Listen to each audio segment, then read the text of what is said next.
Welcome. Thanks for having us. Welcome to to us, you guys. really. Yeah, you're in my room, so might welcome I- into my room. Might I just say kia ora, sir?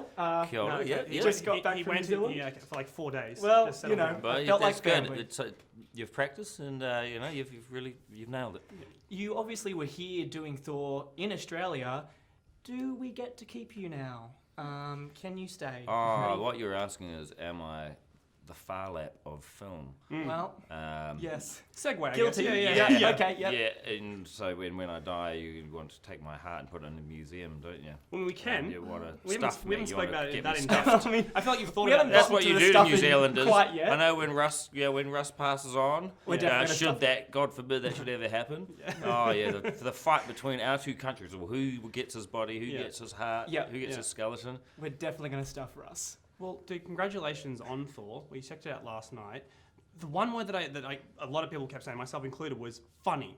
Oh, This good. was so funny. Was that the intention from the get-go, or once you kind of got involved in the project, did that kind of come organically? You wanted it to be funny, right? I think when we made a really hard-hitting drama and people couldn't stop laughing, we just changed the description to We would comedy. just quit, wouldn't you? Yeah, Smart. yeah.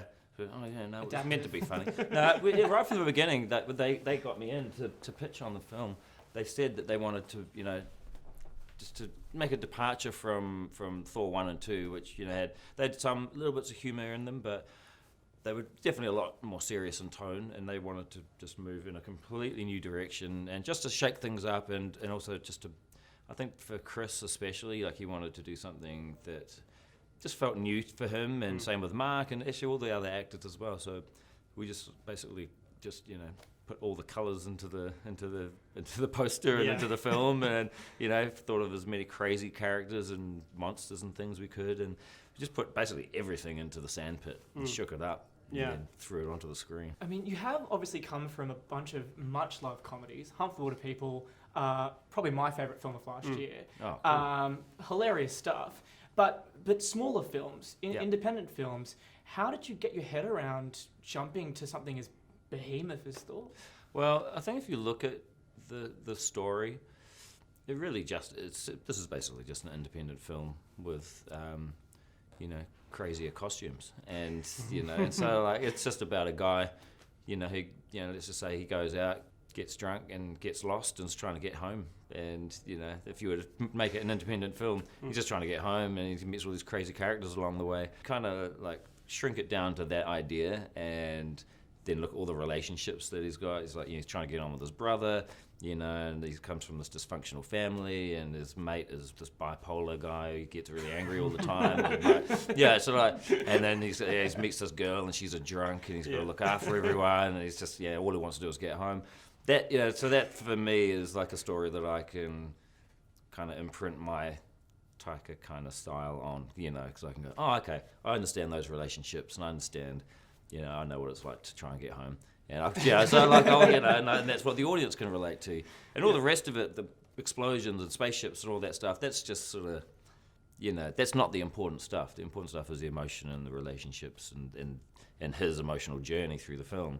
And so, that's how we really kind of, that's the only way I could approach it. Was there a moment where you sort of said, can I have the spaceship twice as big as that?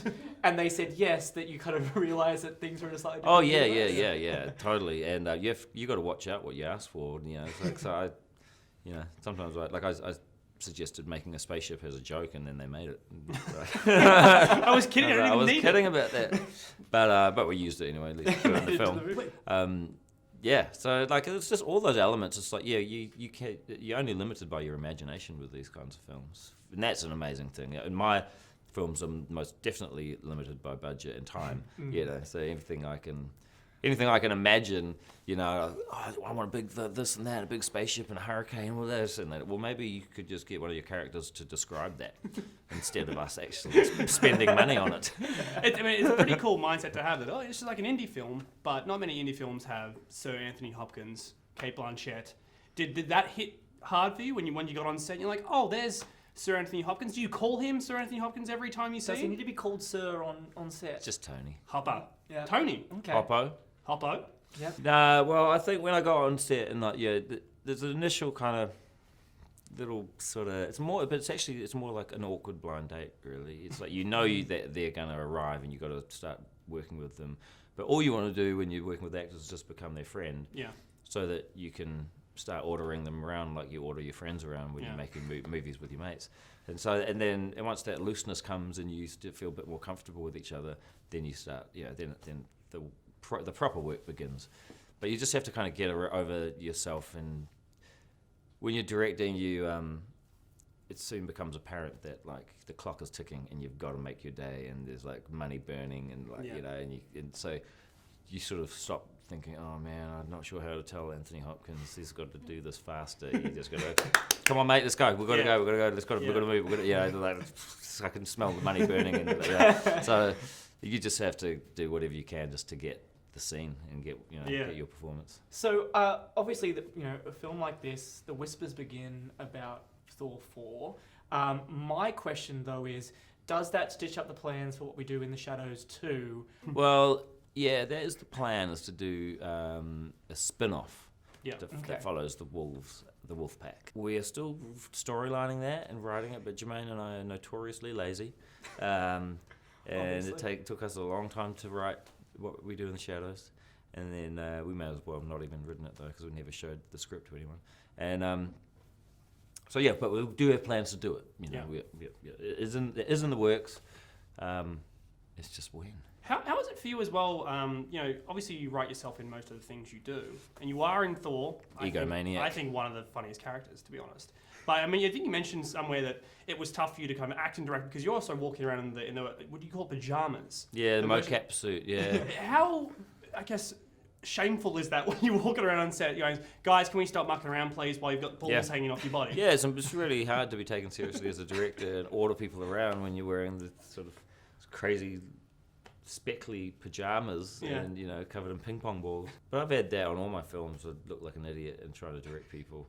On What We Do in the Shadows, is dressed like a 17th century dandy. Trying to be taken seriously as you're hanging off a wire with a frilly shirt, going like, "Hey guys, can we quickly hurry up because I can't feel my legs."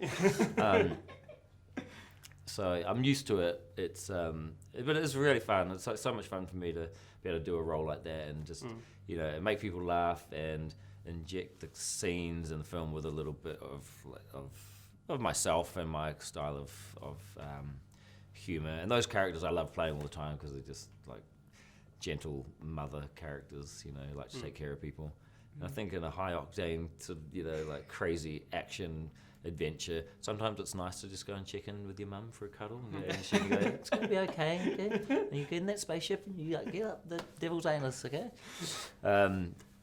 So yeah, and it's all just about kind of keeping the tone that I've had in all my other films. So if we are talking the next Thor, then do you want that anxiety all over again? Are you keen to do another one? Yeah, for sure.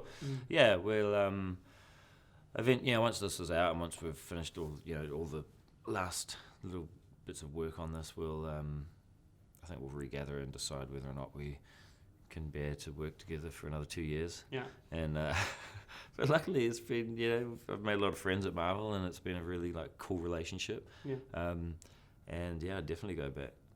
Well, it's something we're very, very excited to see. Congratulations again on Thor, coming out very, very, very soon. Yep. And, hopefully superimpose the date there. Should we do a thing just down there? There's a link there.